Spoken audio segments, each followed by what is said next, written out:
Greetings, cinephiles. Are you looking for a movie analysis podcast that stands above the rest? Then look no further than Collateral Cinema, the only movie podcast that matters. We analyze good movies, we analyze bad movies, and yes, we also analyze the in-betweens of the world of cinema. So if you like what you hear, find us on Facebook, Instagram, and Twitter. And listen to us on Apple Podcasts, Spotify, Google Podcasts, and wherever you get your podcasts. And yes, my friends, we are 420 friendly. So when you listen to us, smoke it if you've got it. And now, here's a new episode of Collateral Gaming. The show starts right now. I'm Ashley Chancellor. And I'm Bo Maddox. And this is Collateral Gaming.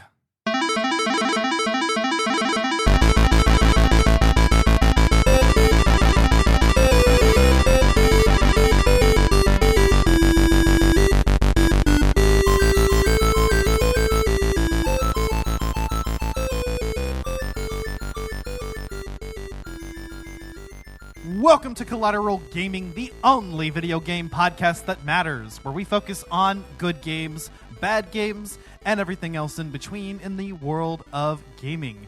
We are podcasting straight from somewhere in Texas, and yes, my friends, we are a 420 friendly podcast, so whatever you have, smoke it if you've got it. Especially for today's episode, as we focus on one of the, well, depending on how you look at it, aforementioned bad games. Oh, I don't know about that. I think this is more along the lines of being so bad it's awesome. I mean, you know. You're not wrong. You're not wrong. So, yeah, this is part of our bad game month. It's just supposed to be April, but whatever. Here we are in May, as long as we get it out, right? Exactly. And we are talking about Plumbers Don't Wear Ties. Wow, this is quite a thing, apparently, and upon actually looking into the background of this game, a very interesting backstory as well. It really is, actually. There is a pretty in-depth backstory, which for the longest time I think was kind of hard to find, but due to recent efforts, there's actually been a lot more unearthed, I think.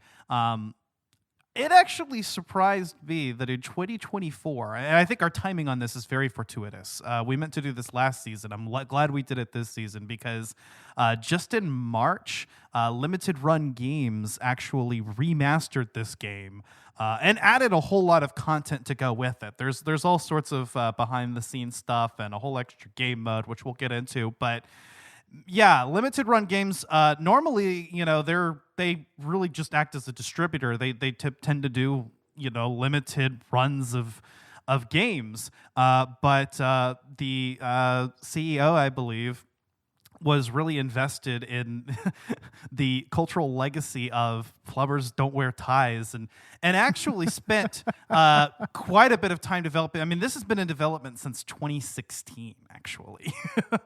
Yeah, it took him so long because he could not, for the life of him, find the original producer of this interactive movie game or whatever it's called. I believe his name is Mike Anderson. It took him almost 4 years just to get a hold of him, just to get permission to do this. Yeah, because this is such an obscure thing. In fact, it was one of those 3DO games that really just flew under the radar, like most 3DO games, and until really it was kind of unearthed by the angry video game nerd, and that's really when this game kind of hit its renaissance and gained fame or infamy, depending on how you look at it. You know, the notoriety that it now has, and all of that, and it really just goes down to James Rolfe. It really does, and if you look at the interview footage that he did for this re-release, he's just as flabbergasted as anybody that this thing has persisted for so long. Because it's been how many years since he did that episode? He did it in like 2009, right? 2009, yeah. So wow. This game was released in the 90s. I want to say 93. Let me look it up. Yeah. It's at least early to mid 90s. Yeah, I mean, 93. Yeah, I mean, and 3DO is such a quintessentially early '90s console. You know, it's like everybody was trying to get in on the forefront of technology at that time, and you know, full motion video, it was starting to show a lot of promise. You know, it was being featured in a lot of PC games at the time, but this apparently. What the producer wanted to do with this was a little too much for the technology at the time, and that's why we only really have one actual full motion video throughout this entire game. The rest of it is presented in this kind of slideshow-esque photographed look and everything. So yeah. That was mainly because at the time, I mean, no CD-ROM would be able to handle such a long form video. At least not at that time. Right. So that's what's interesting about this is because the 3DO was big on the FMV, and this game does not really contain very much FMV at all. In fact, if I recall, this was originally developed for the PC, and in that version, which had a limited run, and is difficult to find these days, to say the least. This was so difficult to find that a Redditor had to go on the retro gaming subreddit and actually ask Redditors, like he had to track it down in various media archives, and he finally found it in some university archive in Indiana. So he had to actually try to find somebody in Indiana to go to the archive and find the copy that they have and get it to him. So. I mean, it's quite fortuitous that version of the game even came to light. Yeah, but anyway, that version I think didn't even contain the FMV. I think that was added for the 3DO version, which I guess makes a lot of sense because I mean the FMV thing was kind of the 3DO's thing. So, but in any case, this is a very strange beast. It hardly qualifies as a game. It's somewhere between visual novel and interactive movie, but it's told mostly in this slideshow format where every other panel has some experimental filters on, or it's such a strange thing to behold, and I think that was why it gained so much notoriety when the Angry Video Game Nerd did an episode on it, because he kind of is just reacting to it candidly. It's really just kind of like wait, this is an actual thing? This exists? And, it's possible to emulate this nowadays. In fact, I did so maybe about a year ago or more before this newly remastered version came out. But, for the longest time, it was just kind of this internet curiosity that was just like, what the hell is this? And even the original people that were involved in that, Mike Anderson and Jeannie Bisson and the other actors, which I'm sure we'll talk about later, kind of just forgot about it. It was kind of just sitting there as this quick little. It very much feels like it is just an experiment, and that's exactly what it was. They got together, shot for a day or two, put this thing together, and then forgot about it. And that's just a testament to the fact that the 3DO was this console that basically anyone could develop for. It had no restrictions. Yeah. And what I really, really love about the aesthetic of this game is that it pretty much anticipated dank meme culture before dank meme culture was really a thing. Totally. At the time, I mean, especially a lot of those filters that you were talking about, the aforementioned filters, it's that looks like a lot of it looks like a memes that's been run through some filters and lost a lot of pixels. It really does. And if you play the remastered version, they've actually used AI upscaling to really increase the picture quality, which helps. But even so, I feel like they've managed to keep that aesthetic. Which is just so important to what it is. And rest assured, I've played the original version and I've played this one, and I just got to say, it really is an experience. I mean, it's also something that you could just watch a playthrough on YouTube and you'd understand. But it is kind of cool being able to just at least have that little bit of control. It's just every once in a while in the story, you'll get to make a decision.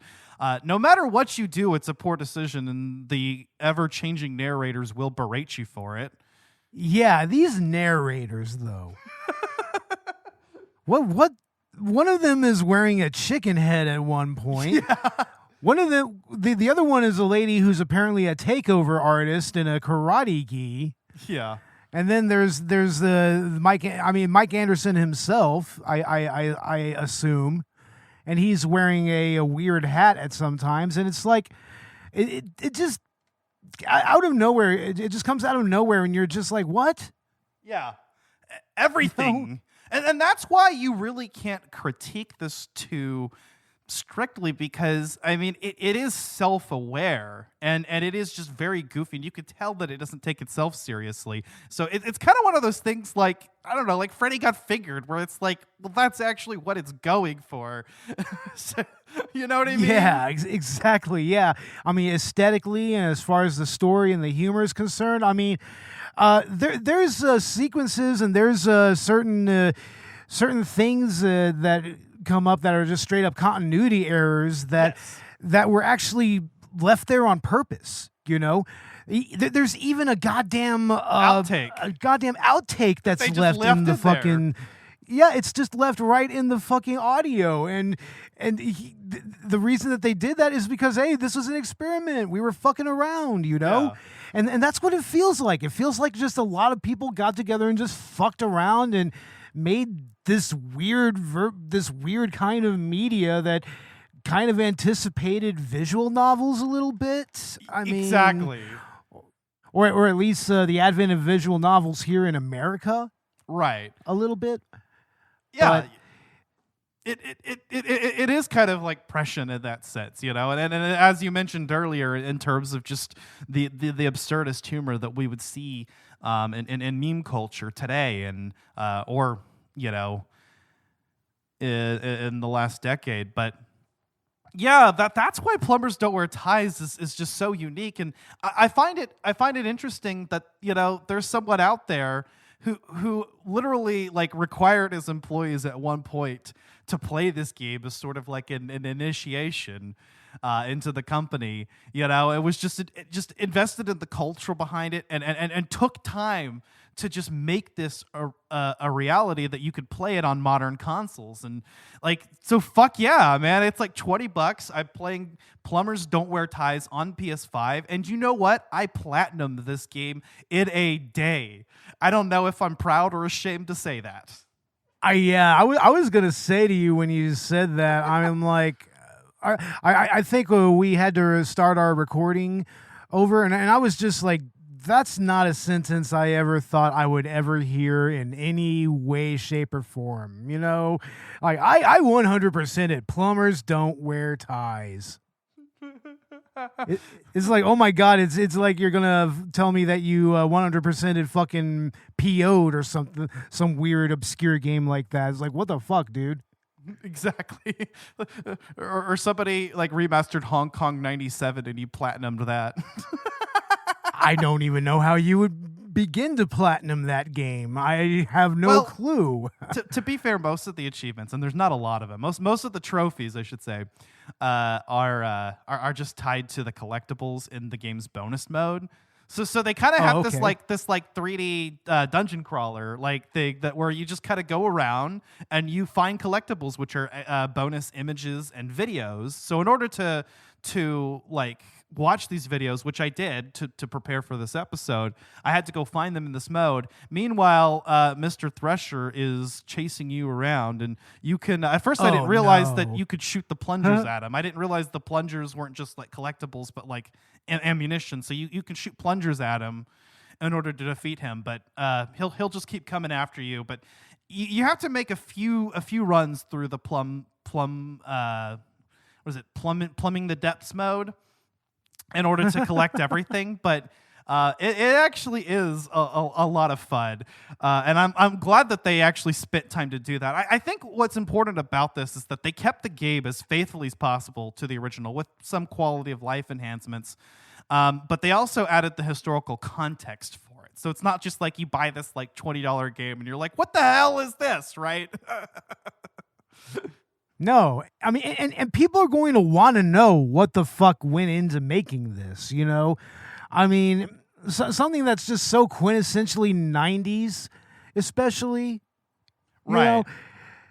Because, I mean, yeah, this, like we said before, this was actually done over several weekends. I think it was maybe like 5 or 6 days over like several weekends that they did this. And they didn't have any type of permits to do any of it, which is fine because it's not like they were actually shooting any type of film or video or anything. They were taking photos and everything. They were just acting it out and taking photos.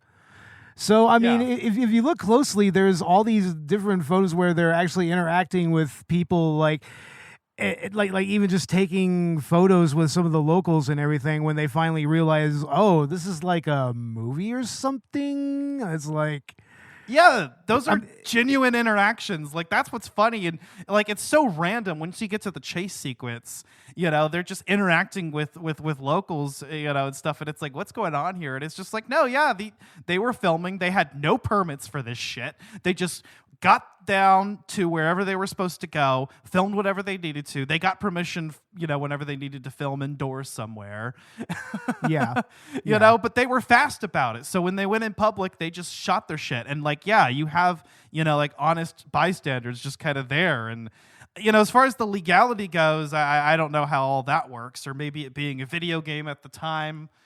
I'm not sure, but that is exactly what it is. This is just this like, it's just this fun afternoon that these people had. And if you listen to like interviews that Jeannie Besson, the actress that plays Jane in the game, says, you know, it was actually a fun environment. She didn't feel pressured into doing anything. She didn't feel weirded out by the, I mean, frankly, questionable scenes today. Very questionable, yeah. But at the end of the day, they all had fun doing it. It was something that they just laughed about, and then, you know, like I mentioned earlier, forgot. Yeah, they just kind of went on with their lives after all of this, and then here comes James Rolfe, just, you know, just pulling it out of obscurity, out of nowhere, you know, and pretty much making one of his quintessentially classic episodes as well. Because that was one of the first episodes where he was really in what the fuck mode, you know? He hadn't really done that a whole lot as far as, you know, just sheer insanity. Yeah. So, I mean, him coming across what was essentially one of the first meme games is very fitting for him, you know? Especially for early internet culture. Yes. Yeah, it really is, man. It's so hilarious. You know, and what's funny is, you know, like I said, the actors just kind of moved about. Nobody really knows, I think, what happened to any of the others. I think the guy that plays John had he had like one other thing on his resume after this, but Jeannie went on to become a pro wrestler. Of all things. Yeah, and also she had some bit parts in some other little TV shows, from what I understand. Yeah.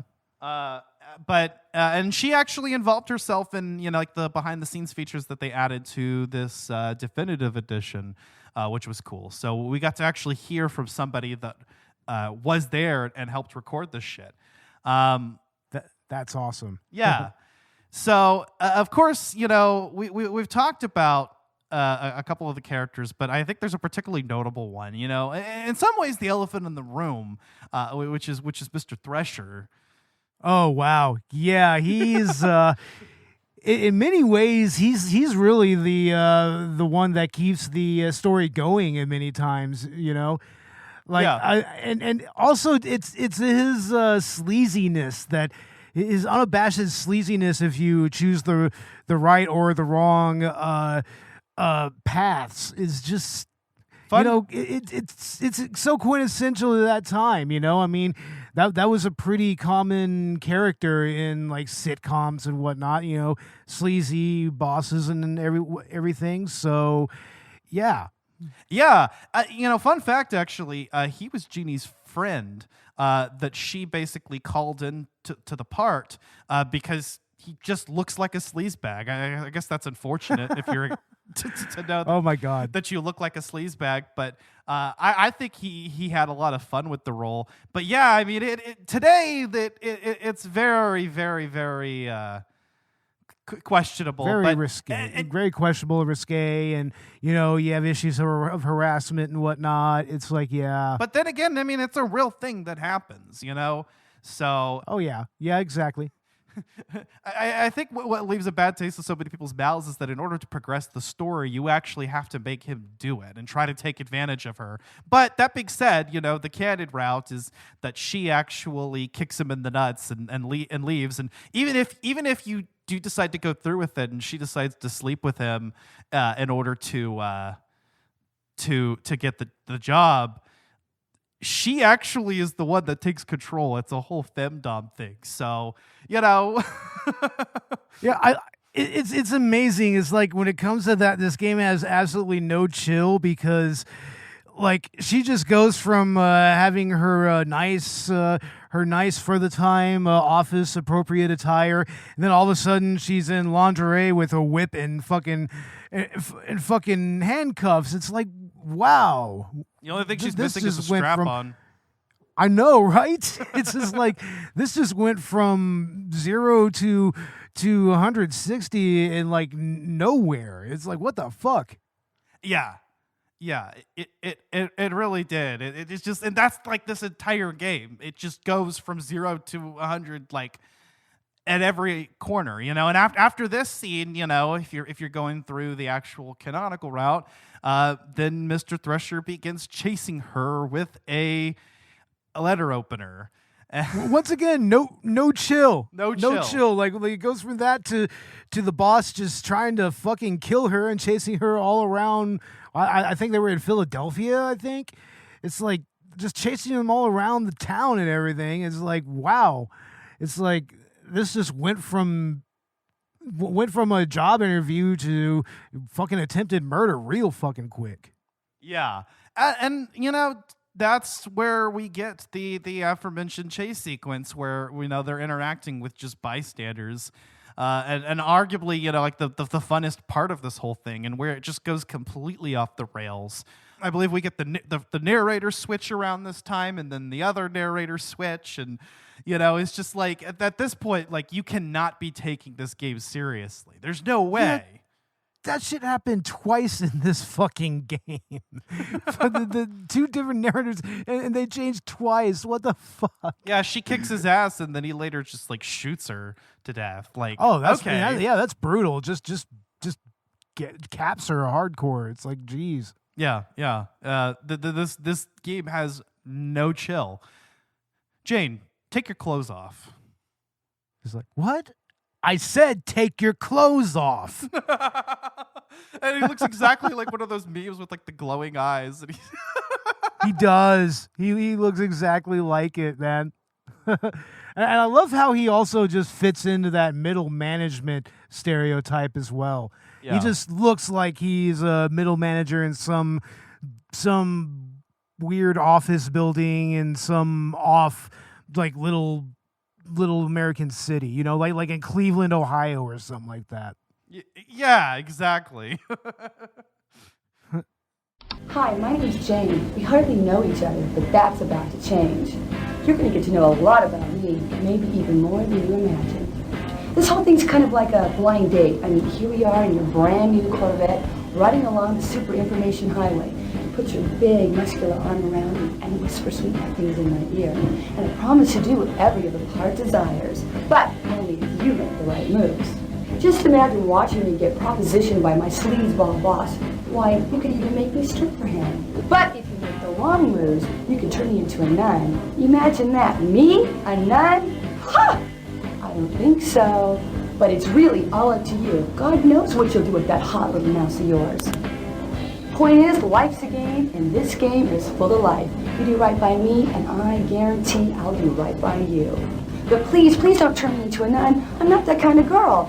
I've got a reputation. Around town, I'm known as Microwave Jane because they say I heat up faster than any micro. And when the fire chief visited, he wrote up a new code and made me wear a smoke alarm between my thighs. And then the Coast Guard complained that I was creating tsunamis in my waterbed.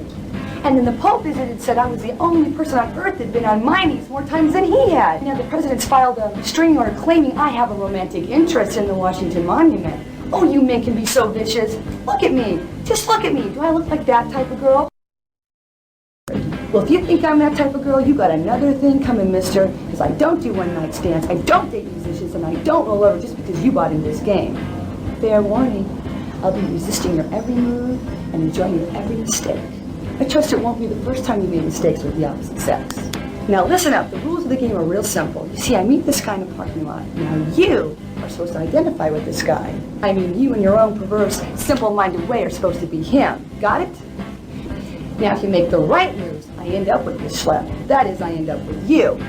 But if you get real lucky, you end up saving me from the bad guy. You become my hero. And as a hero's reward, guess what? You get to take me home and have your own degenerate little way with me. Of course, if you make the wrong move, you may just end up playing with your little mouse the rest of the night. It's all up to you.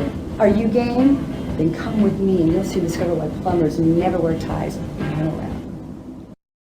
That's exactly where this fits in. But I guess we really haven't gotten to like the crux of the plot, which is, I mean, essentially what you're trying to do is get John and Jane together. And sometimes the way forward is not immediately obvious. Sometimes it doesn't really matter. But, you know, you kind of just pick these choices as you come across them, and you're like, okay, that sounds cool. But then it's like, no, you fuckhead, why the fuck would you choose that? You know? Oh yeah, the game will absolutely berate you. Like if you even just berate you for making Jane do all this naughty stuff. It's like, look what you made her do. And I'm just like, yo, man, I'm just playing the game. Yeah, there's a point where I've exhausted every choice that actually feels like somewhat morally right. Like, okay, let me let Jane take control and make the first move. That's pretty cool and progressive. Nope, wrong answer. Let's give Jane the job just freely without expecting anything. Nope, that's the wrong answer. And, you know, you just kind of like move on to like the next best choice where it's like, okay, well, maybe I could just have, you know, Mark Thresher turn her down. You know, but then he just is a complete fucking asshole about it. And it's like, whoa, okay, dude. So then you're like, do I have to pick the sleazebag option? And then the game berates me for doing that and calls me a perv. Like, bro, I literally tried everything but that option. You forced me into it. And all the while, they're keeping score for some reason, but the score is irrelevant. It doesn't matter. It's fixed as far as I'm concerned.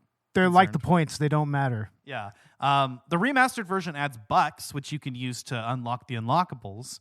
But yeah, like while you're doing the plumbing the deaths mode, you actually have to pay for the extras, like as you collect them. But if you've played through the game once and seen all the endings, you will have more than enough to do it. But yeah, like this game, like especially with the original release, just makes absolutely no sense. None of it has any kind of structure. None of it matters. No, none of it matters. Exactly. It's like, yeah, it kind of feels like this would have been an Adult Swim game at some point. Yeah, you know? Totally. Also, as by the way, as far as I'm concerned, the canon ending is the one where the gay ending. Oh yes, no, that's the canon ending. Absolutely. Yeah. Mr. Thresher and John just you know, elope. You know, instead of chasing him, he's just like, nope. I'm just gonna try to distract him, and then Mr. Thresher seduces John, and John's kind of okay with it. Like, John's a bisexual icon, I guess. Or bi-curious, closeted. I guess so. Yeah. I mean, why not? So there's that. And then of course there's the nun ending. Oh yeah, that's right. She just becomes so wholesome and so pure that she just becomes a nun with John's help. And I think by the end of it, John's just kind of like, okay, yeah, fine. It's like, all right, fine. This isn't what I wanted, but okay. Yeah. Yeah, after all that they went through, after he like professes his love for her the same day he met her, and convinces her to turn down a $5 million offer. Although we all know that Mr. Thresher was only going to offer 1,000. I think regardless of what you pick, he lowers his offer. So, what a pig, dude! Fucking pig. Yeah, exactly like you said. Fucking middle management, man. Nah, this dude doesn't have $5 million to give out. Come on, yeah. No, he's middle management all the way. He's lucky. He's lucky if he has $5,000 to give out. Exactly. But hey, plumbers don't wear ties. No, they don't. But what I would love to know is, where's the whereabouts of that particular tie? Good question. I hope that the actor has it. I heard that either the actor has it or it was given away to Goodwill. Yeah, that's what I heard too. So if it was given to Goodwill, hopefully somebody got some use out of it. I mean, just to think somebody out there has the tie for Plumbers Don't Wear Ties. That is awesome, dude. Probably unaware of it. I wonder if Jeannie Bisson still has her outfit that she wore. Good question, yeah.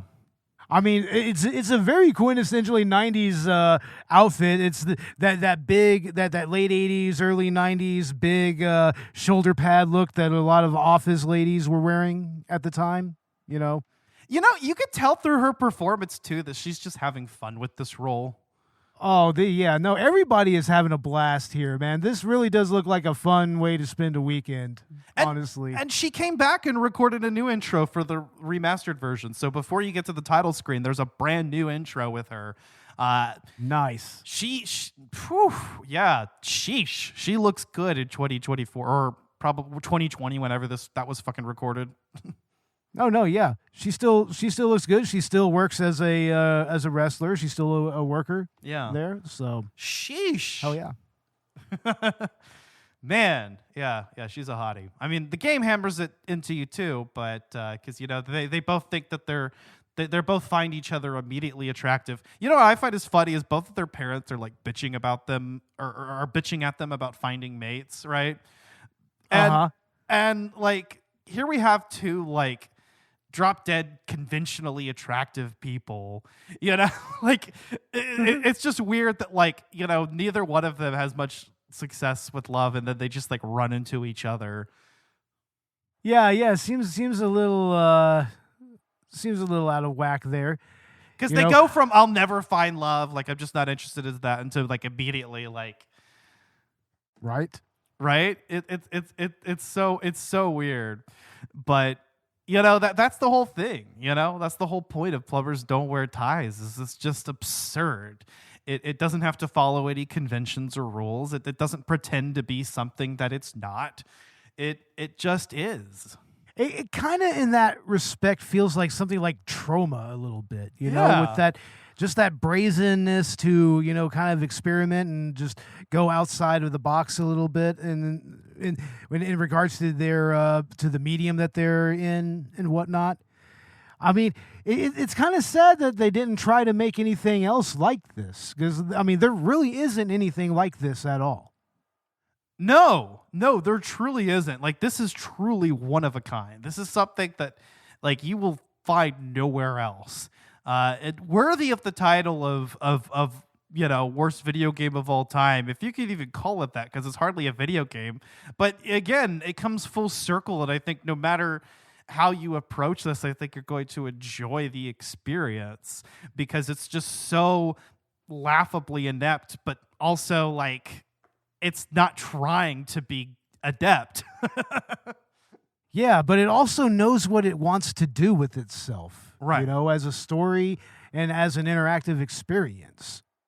Yeah, it's just complete nonsense, and I like how like even the like the technical aspects of the game, I feel like in this remastered version they kind of held to. Like, there's things about the way that you operate through the UI that just feels just a little bit clunky, and it feels like they did that intentionally to maintain the faithfulness to the aesthetic of this game. Well, yeah, you have to remember the original hardware. I mean, Yeah. in many respects, the 3DO was really a glorified fucking proto DVD player, kind of, in many ways.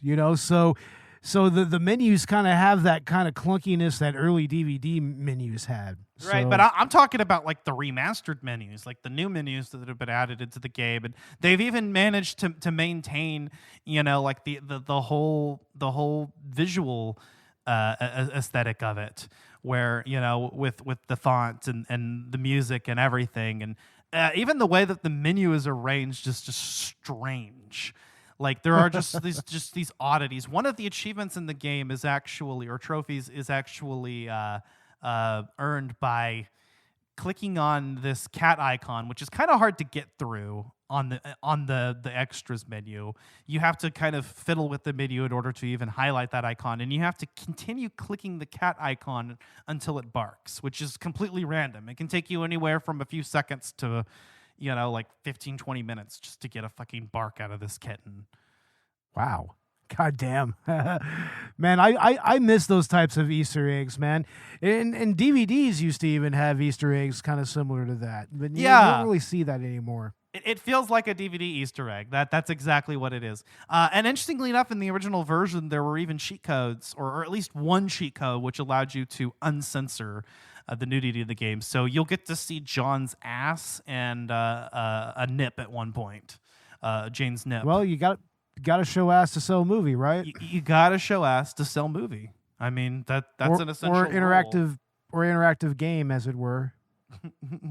Exactly. But yeah. I like how they've maintained that, and they've added some quality of life improvements as well. Like you can actually skip through scenes, or just through individual slides, which is helpful when you're trying to go through and get like the extra endings and whatnot. So that's cool. I mean, definitely, like if you're gonna play this is the definitive way to play it. It's like $20. It's on all modern consoles. It's even on last gen consoles. You can get this on PS4 and I believe Xbox One. This is on Switch. So, and it's very much the same game. But even if you don't have that option, you can emulate it easily. I know we did not too long ago. Oh yeah, it was pretty easy to emulate on RetroArch. It wasn't that difficult at all. Yeah. So, let's talk about something else too, because this is another strange thing about this game, and I've just restarted the game on my PS5, which I played in the background. But the intro sequence, what is that? Oh no, you're talking about all the weird the weird photos with all the filters from the Speedway. Yeah, and then the panda, just everything. The panda, yeah, and then there's just random. They like photoshopped the go-karts in at random intervals, and yeah, that's apparently the producer knew somebody who had a speedway out in his whatever state they were in. I don't remember, but I mean that's where that was. That's where all that was shot. I think. Okay. See, I wouldn't have been surprised if it was just fucking stock footage. No, apparently it wasn't. That was actually filmed by them. I probably watched a video or two that said that and forgot, but yeah, just everything, like this whole thing is just so bewildering. It makes absolutely no sense. Like watching this intro sequence, you're just like, what? And then I think it ends right on John's mom's face, which is just horrifying. Yeah. And then you're like, oh. And you just hear a car crash and everything, and then you see you hear a alarm, and then you see his mom's face, and it's just like, what the fuck? Yeah. And then it just leads right into their conversation where they both have the same conversation, and the dad even references the fact. He's like, in the last scene, the guy's mother yelled at him that she wants grandchildren, and I want the same thing, or something to that effect. So right off the bat, we're breaking the fourth wall. Like fuck it, right? Right. But yeah, just absolutely none of this makes sense. It is just a string of nonsense from start to finish, and it's just it's an experience. That's what it is. Absolutely. I mean, I'm playing it on YouTube right now. It's playing through like the chase scene and everything, and I mean, you even just have to stop and look at some of these slides and everything, and you're just like, wait a second, where the fuck was this anyways? Like this final scene right here, is this like some abandoned building they were at? Is this a construction site? I mean, what the fuck is this? Yeah, I don't know. I don't remember if I actually heard anything about that. I know that the corporate building they use, I think, is something. It might have been a connection through Jeannie or something, but I think she had a friend that worked there and was able to allow them to film there after hours.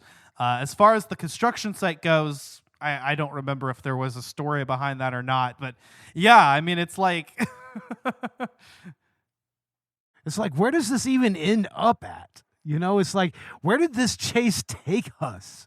Right. Like, where have we gone? Like, what have we experienced? I mean, you get through this entire thing and you're like, what did I watch / play? Yeah, I mean, this is genuinely one of the first true what the fuck type of games, you know? It feels like it anticipated YouTube culture a little bit, because this feels like something that could have been made for YouTube.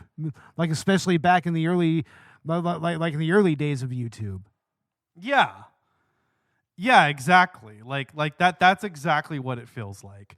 But I guess there's not really a whole lot more to add about this. We'll sort of get into our final thoughts, I think. Starting. Okay. Unless you had anything else you wanted to touch on. Nah.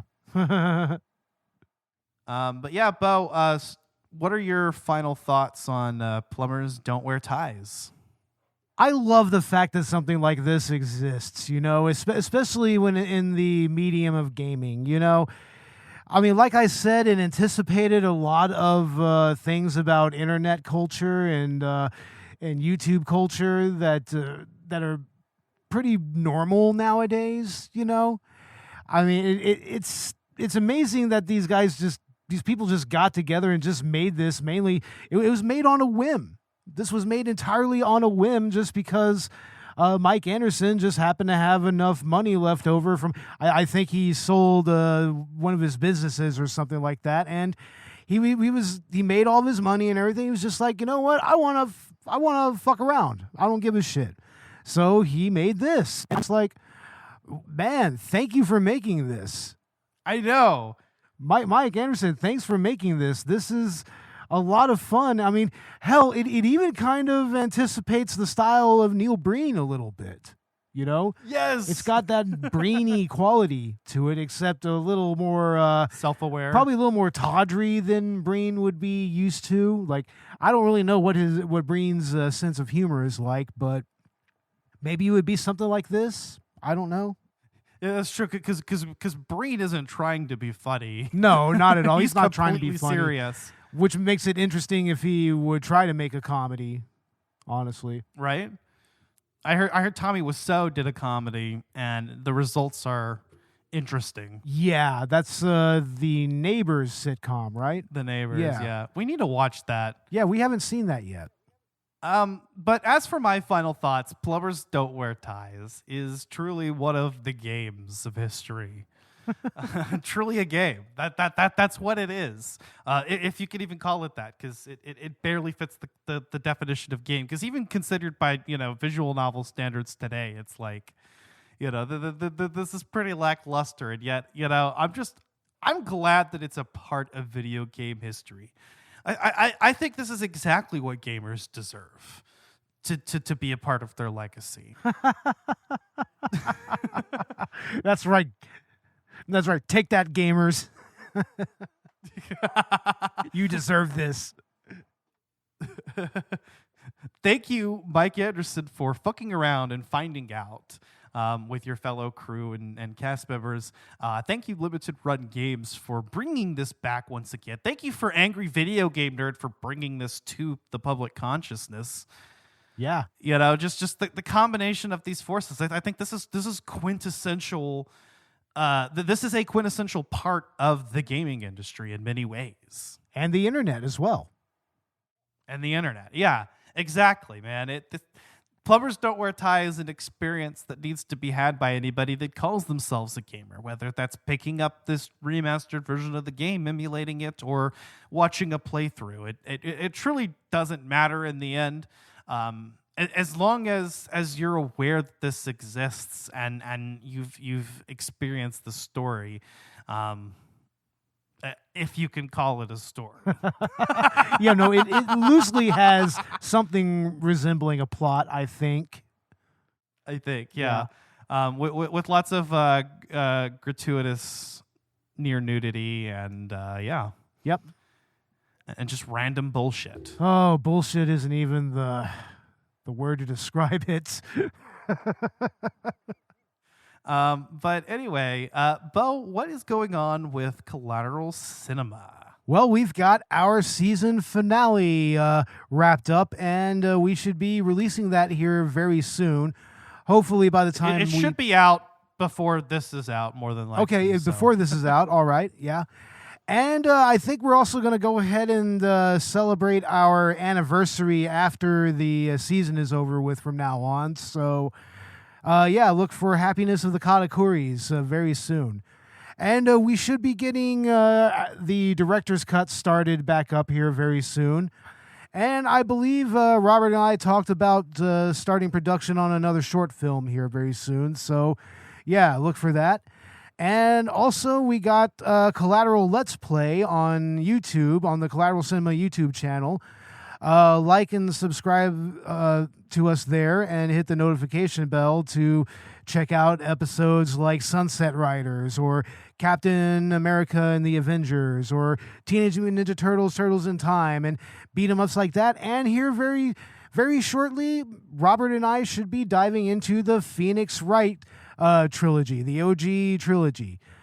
We should be starting the first turnabout here very soon, and that's going to be lots of fun. So, yeah, that I'm looking forward to that.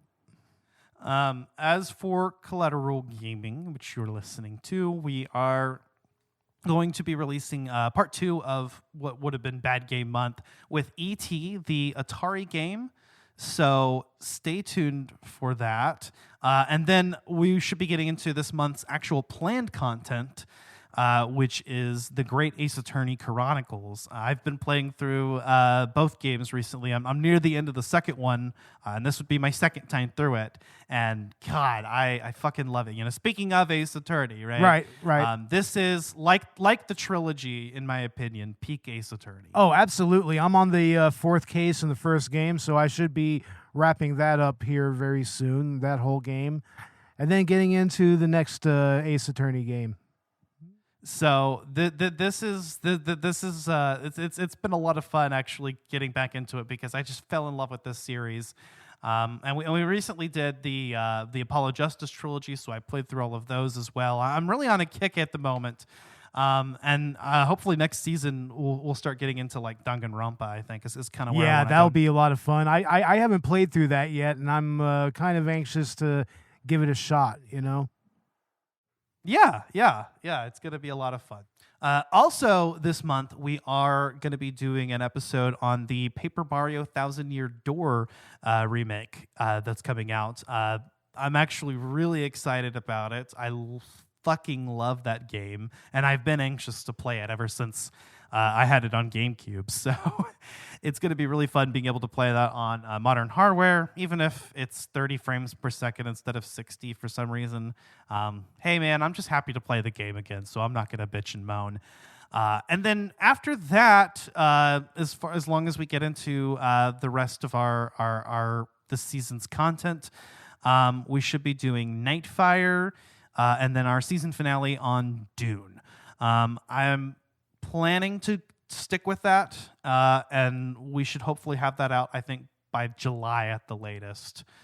I say that now, watch us finish in August or something. And then hopefully we can start up the new season in September, October. It's actually time to start planning that out, I think, on both podcasts, what we're going to be doing next season, huh? Oh, it absolutely is. Yeah, we should be getting to that here pretty soon. But if you enjoyed this episode, leave us feedback on your platform of choice, 5-star on Apple Podcasts, or help us climb the ranks on Good Pods. Both Collateral Cinema and Collateral Gaming do have Patreons where you can access our exclusive commentaries. And very soon here with Collateral Gaming, maybe even if we have to wait for the postseason, but I'd like to start uploading some Let's Plays as well on my end. So stick around for that. We did experiment with that format this season when we did the 420 special on Naruto Storm Connections. That was a lot of fun. Yeah, definitely. That was a little different. Yeah. Still trying to figure out how we can get that uploaded in audio form somewhere so that, at least we have it in the catalog. It shouldn't be that difficult to do that. Yeah. Well, I think it'd still be worth it to upload it. But yeah, that's pretty much it as far as the rest of our content goes in our respective seasons. And you can find us on all social media. Check us out on Facebook on Collateral Media Podcasts, which is our shitposting / just general group where we can talk about movies, video games, pop culture, other podcasts, whatever. And also, you can listen to us wherever you get your podcasts. Absolutely. Yeah, you can find us on Spotify, on the aforementioned Google Good Pods. You can find us on YouTube and also on Audible and all the other podcatcher apps. So check us out there. And if you can't find us on a particular app, let us know, and we'll see if we can get on that app. Yeah, exactly.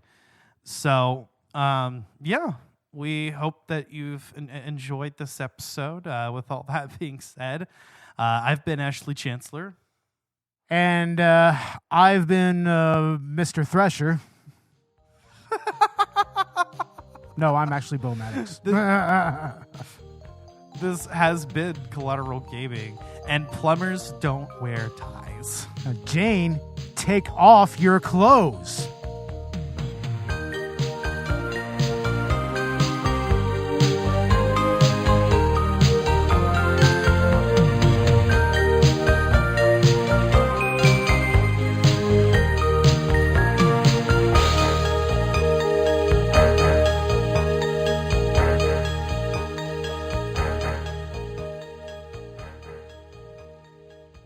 Collateral Gaming is a Collateral Media podcast. All music and game clips are owned by their respective creators and are used for educational purposes only. Please don't sue us. We're poor.